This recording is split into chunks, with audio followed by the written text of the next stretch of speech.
Eu conheço as forças que estão unidas para tentar fazer mal a mim, para, consequentemente, atingir o presidente da República.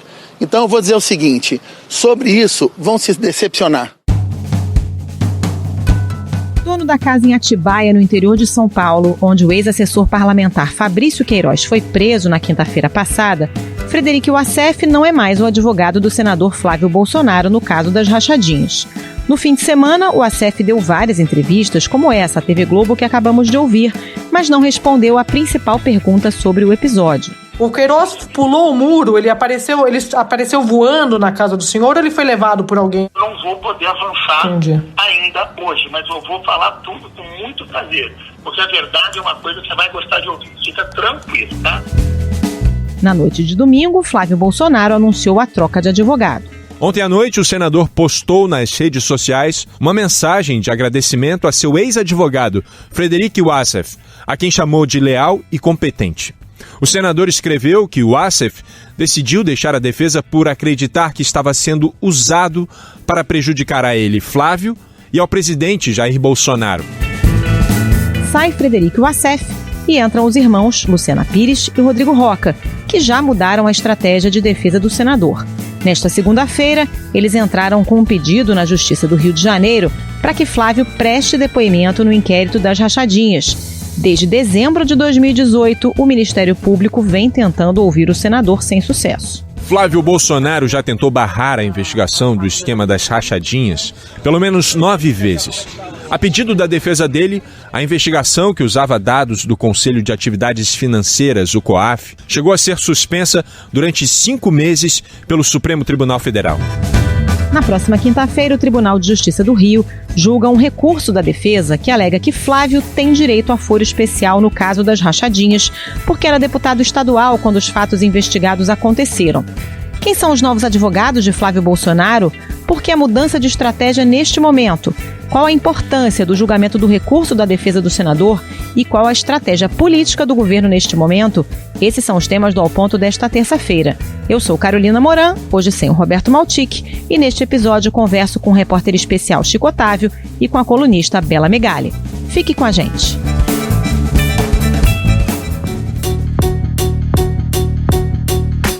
Chico Otávio, senador Flávio Bolsonaro trocou de advogado, sai Frederico Wassef, entram Luciana Pires e Rodrigo Rocha. E a estratégia de defesa já começou a mudar, né? Qual é essa nova estratégia do Flávio Bolsonaro a partir de agora? Primeiro vale lembrar o seguinte, em função da prisão do Fabrício Queiroz e da mulher, né, ela está foragida, mas ambos estão tecnicamente presos, é uma prisão preventiva, não tem prazo, mas normalmente, pela tradição, o Ministério Público, quando pede uma prisão preventiva, ele já imediatamente oferece denúncia contra os investigados. E se essa denúncia é acolhida pelo juiz, eles viram réus. Isso é muito rápido, normalmente é automático. Nesse caso, eles resolveram antecipar a prisão preventiva pela oportunidade. Ou seja, eles constataram efetivamente que o Queiroz estava na casa do Wassef em Atibaia e com essa certeza eles entraram com o pedido de prisão preventiva antes do oferecimento da denúncia. Segundo as investigações, Queiroz tentava manipular testemunhas e ocultar provas do escândalo da rachadinha e tinha até um plano para esconder a família dele em São Paulo. Então agora isso, de certa forma, vai empurrar o Ministério Público, o GAEC, lá, que é a unidade especializada que está cuidando desse caso, a oferecer imediatamente, no máximo em uma semana, essa denúncia. Então agora, quando eles resolvem apresentar o Flávio Bolsonaro, o senador Flávio Bolsonaro, para depor, eu suponho que eles queiram protelar um pouco, atrasar um pouco esse processo de oferecimento da denúncia. Eles ganham tempo, né? Por isso é que os advogados do Flávio entraram com um pedido agora para que ele preste depoimento, seja ouvido. Carolina, não dá para a gente afirmar, né?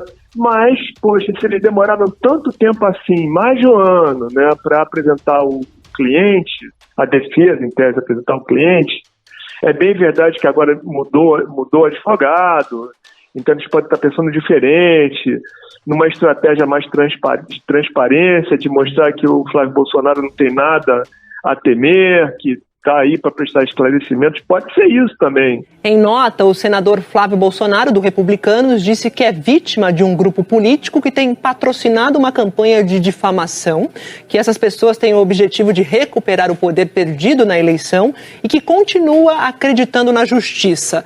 O senador reafirmou que é inocente, que tem patrimônio totalmente compatível com seus rendimentos, que tudo ficará comprovado dentro dos autos e que a verdade prevalecerá. Se for isso, é uma boa estratégia. Agora, por outro lado, eu vejo também uma tentativa aí de protelar. Agora que ele vai depor, vamos ter que segurar a denúncia, vamos ter que esperar ele falar, se manifestar, para depois nós decidimos se esse depoimento vai ser acolhido ou não pela denúncia que nós estamos preparando. Pode ser isso também. Quem são esses novos advogados do Flávio Bolsonaro, Chico? Bom, eu posso falar um pouco mais do Rodrigo Roca, que eu conheço. A irmã dele eu conheço menos. A outra advogada de Flávio Bolsonaro, Luciana Pires, é irmã de Rodrigo Roca e já defendia Flávio em processos eleitorais. O Rodrigo Roca eu conheci na época da Comissão da Verdade e do Grupo Justiça de Transição do Ministério Público Federal, e aí a gente está falando de 2012, 2013, 2014, quando o governo federal incentivou a investigação sobre os crimes cometidos durante o regime militar pelos ex-integrantes da comunidade de informação, os órgãos de repressão, DOI-CODE, CIE, e ele então, nessa condição de advogado de militares, defendeu aqueles que foram acusados pelo Ministério Público Federal e pela Comissão da Verdade de praticarem crimes de atentados contra os direitos humanos na época da ditadura, envolvendo tortura, morte e desaparecimento dos chamados inimigos do regime. Roca também defendeu militares acusados por crimes cometidos durante a ditadura.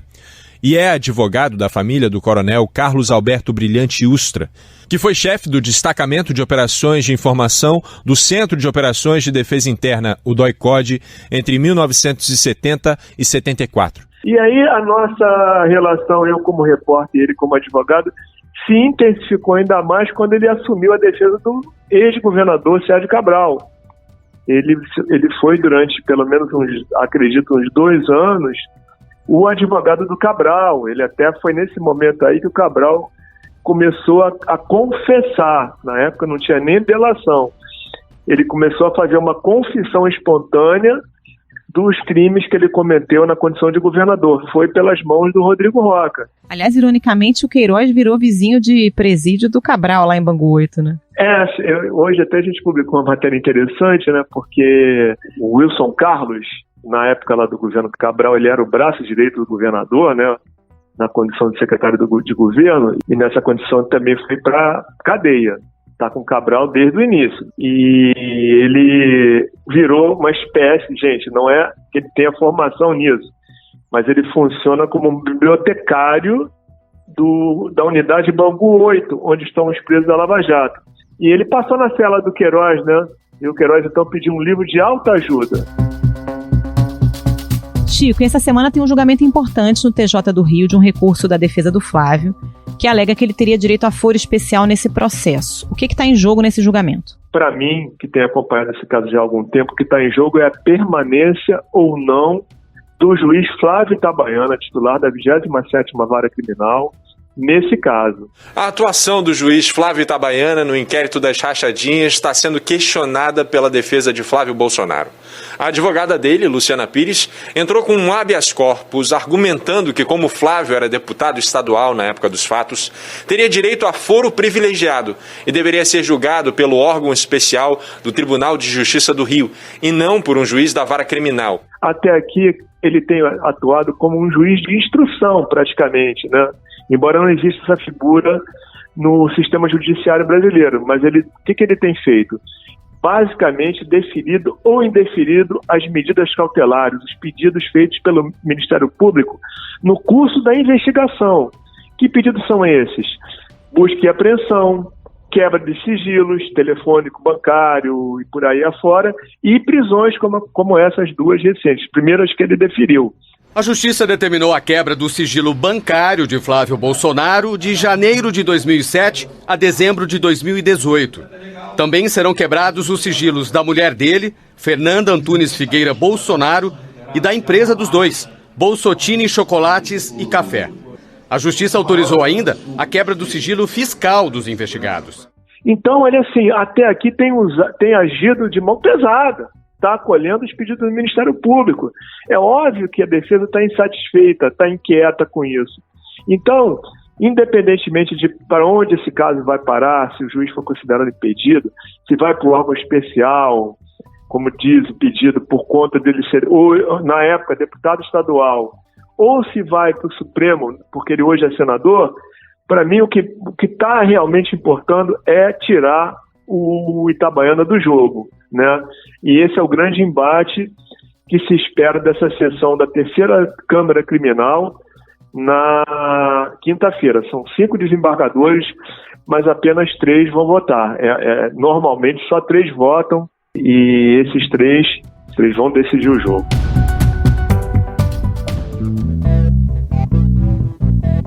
Chico, se o recurso da defesa for aceito, né, se a justiça entender que realmente o senador Flávio Bolsonaro tem direito a foro especial, esse caso volta para a estaca zero, as decisões são anuladas, o que acontece?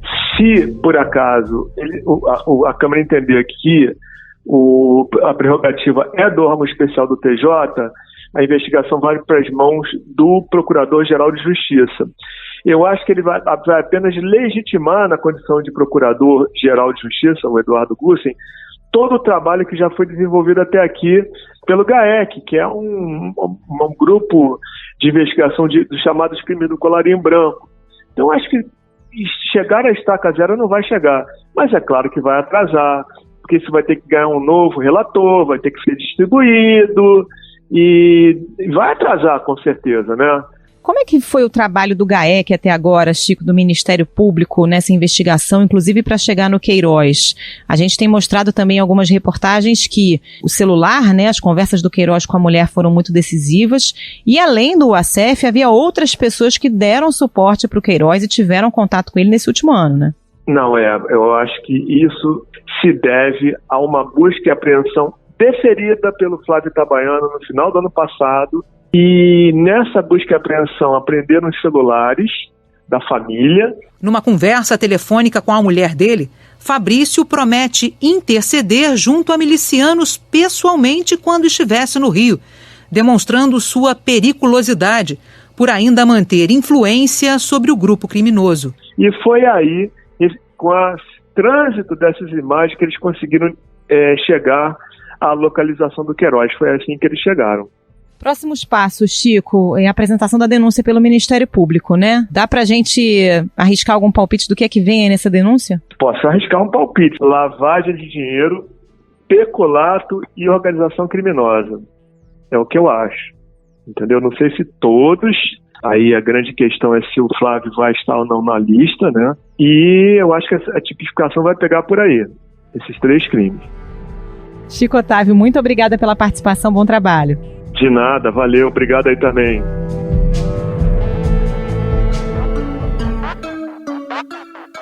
Bela Megali, Fabrício Queiroz foi preso na semana passada. O presidente Jair Bolsonaro chegou a dar uma declaração na live à noite, dizendo que não era advogado do Queiroz. Deixo bem claro, não sou advogado do Queiroz e não estou envolvido nesse processo. Mas o Queiroz não estava foragido e não havia nenhum mandato de prisão contra ele.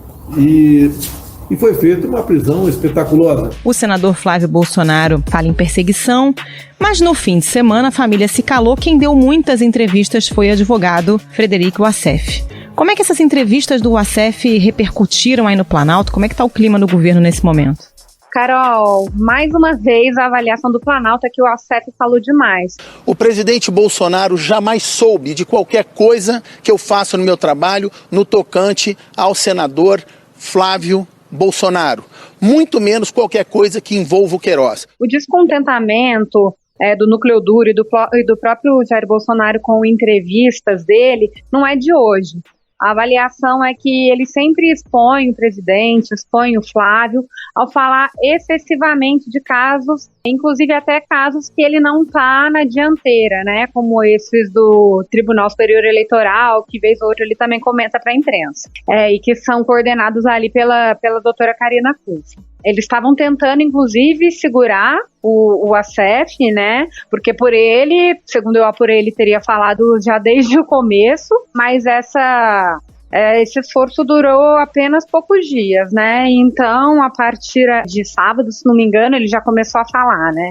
E, enfim, as pessoas acham, o núcleo duro do presidente, o próprio disse a interlocutores, que essas falas não estão ajudando, só acabam complicando ainda mais essa situação, né? Porque ele não consegue esclarecer de fato o que Fabrício Queiroz estava fazendo num endereço em Atibaia, que é do próprio Frederico Wassef. Tem alguma leitura de que ele tentou mandar um recado? Porque em todas as entrevistas ele fala que estão tentando atingi-lo para atingir o presidente. Ele chegou a dizer que ele e Bolsonaro se tornaram uma pessoa só. Como é que isso repercutiu aí? Na verdade, tem um esforço para não brigar com Frederico Wassef, e o colunista Lauro Jardim chegou a publicar no domingo que Frederico Wassef se colocava como o real homem-bomba da família Bolsonaro, e de fato ele e o presidente, o Flávio, o entorno do Bolsonaro sabem dessa capacidade de ser um homem-bomba, de fato, de implodir muita coisa e, enfim, até o próprio governo, dependendo da maneira que ele exportar. 2 dias depois de a polícia entrar na casa registrada como escritório de advocacia de Frederico Wassef em Atibaia e retirar de lá Fabrício Queiroz, Wassef decidiu se manifestar hoje. Ele negou ter escondido Fabrício Queiroz e contradisse a alegação da advogada Karina Cufa de que ele não representaria o presidente Jair Bolsonaro. Wassef disse que é advogado do presidente e do filho Flávio. Então hoje tem um cuidado, querer se afastar de Wassef, mas de uma maneira que ele não se sinta isolado ou melindrado para ser um inimigo, como outros antigos aliados como Bebiano e Sérgio Moro, né? O Wassef tinha inclusive um celular exclusivo para falar com a família Bolsonaro? Pois é, ele costumava aí mostrar 3 aparelhos que ele carregava a tiracolo, e para pessoas mais próximas, inclusive, que chegaram até a trabalhar com ele fazia questão de destacar que um desses telefones era usado exclusivamente para falar com a família Bolsonaro. Isso mostra a preocupação ali dele em segurança do sigilo dessas informações com a família, né? Mas ele sempre preferiu também manter um contato tete-a-tete ali com o presidente, né? Então ia muito pro Alvorada, era visto frequentemente também indo pro Palácio do Alvorada, mas esse aparelho, se aparecer, auxiliares próximos do presidente acreditam que pode ser um grande problema.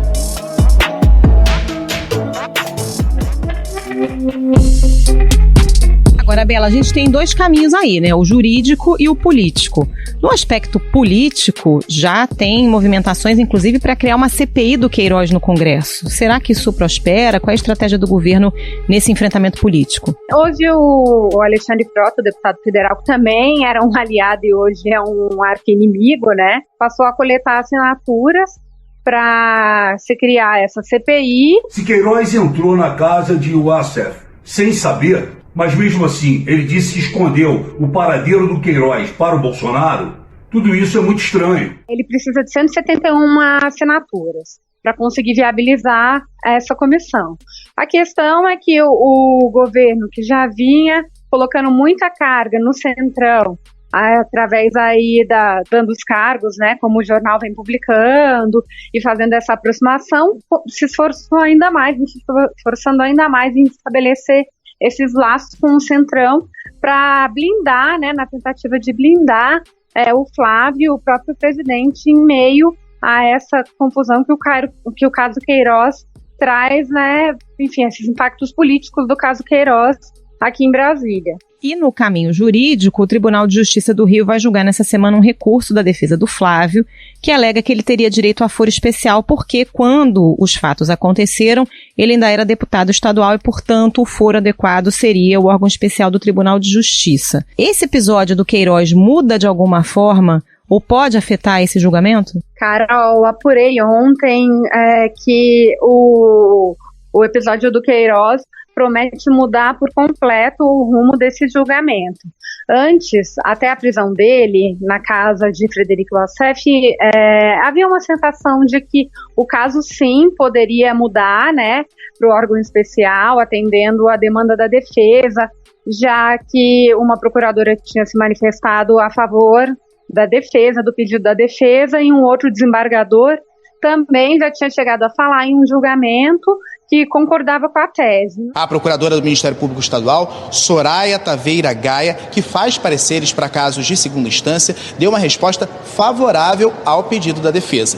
No documento, a procuradora diz que Flávio Bolsonaro, em tese, teria cometido crimes supostamente escudado pelo mandato de deputado estadual e que ele é filho do presidente da República, o que faz crescer o interesse pelo desfecho do processo. A procuradora disse também que o juiz de primeira instância, Flávio Itabaiana, tem carregado um grande fardo nos ombros e que nem Cristo carregou sua cruz sozinho. No entanto, a sensação hoje, nos bastidores da corte, é que não tem mais clima para isso, para poder anular as decisões do juiz da primeira instância, o Flávio Itabaiana, que inclusive determinou a prisão do Queiroz. Então, a avaliação é que nesta quinta-feira o caso deve permanecer na primeira instância e as decisões do juiz Flávio Itabaiana mantidas. Essa é a expectativa. E a estratégia do governo é manter o silêncio mesmo? A estratégia do governo é tentar se afastar o quanto puder do Frederic Wassef, porém sem atacá-lo, né, para não cutucar a onça com vara curta, como a gente costuma dizer. Mas, em paralelo também, muitos ministros têm se irritado um pouco com a maneira em que o Flávio Bolsonaro tem agido.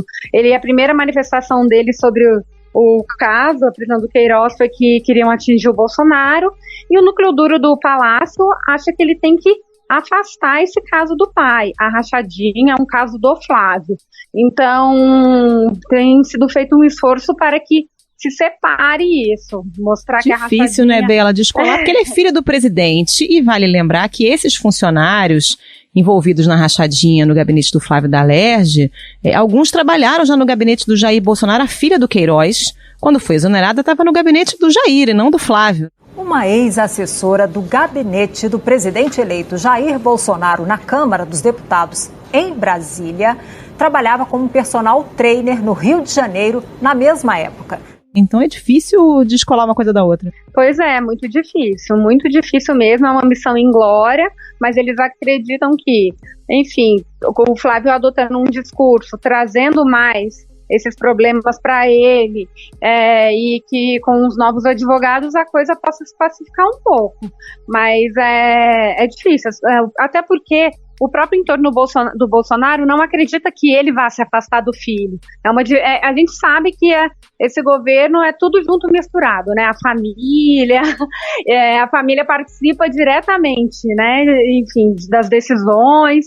Então, os próprios aliados e assessores do presidente acreditam que ele mesmo terá dificuldade em fazer esse distanciamento, e que nas lives ele vai falar de novo de Queiroz, vai falar do Flávio, vai sair em defesa de ambos, e isso só vai complicando a situação do presidente. Bela Megali, obrigada pela participação, bom trabalho para você. Obrigada.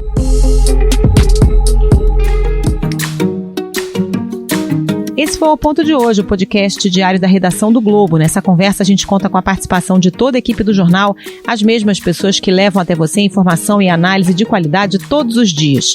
Quer saber mais? Assine o Globo, acesse assineoglobo.com.br e confira todas as notícias e reportagens especiais. Lembrando que todo o conteúdo de serviço do combate ao novo coronavírus está aberto, não é necessário ser assinante. A edição deste episódio foi do João Guilherme Lacerda. Até mais.